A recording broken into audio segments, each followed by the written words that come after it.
Bonjour, alors moi je vais vous parler de deux sujets. Le premier que sont les bus bikes et le second les Matatu. Les bus bikes, c'est un service de bus qui existe déjà aux États-Unis, à Boston, et qui offre pendant le trajet de bus des vélos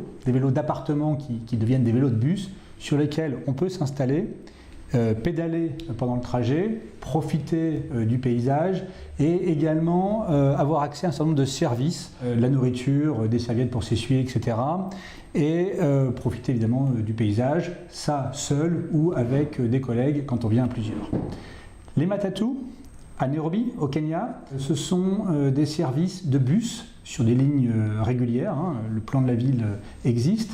Ils ont par contre l'originalité d'être en concurrence les uns avec les autres sur les mêmes lignes en offrant tous des services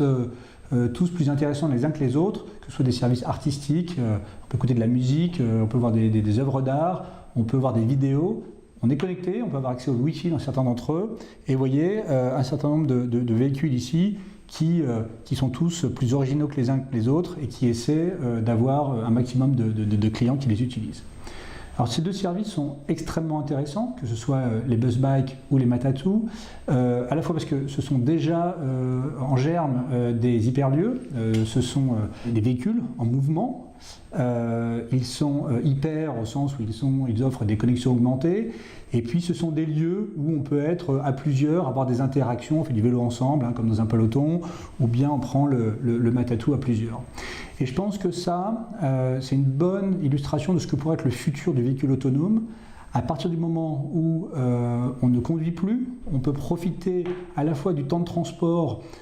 qui aujourd'hui est un temps globalement perdu en temps utile. On peut aussi se libérer du temps. Si on fait du vélo à la maison, on peut le faire pendant son temps de transport. Et puis,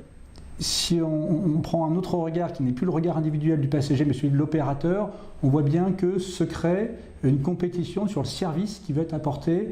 pendant le temps de trajet et voilà, une imagination sans fin sur ce que pourraient être les véhicules dans nos villes demain, tous plus originaux les uns que les autres pour offrir la meilleure expérience pendant le temps de trajet.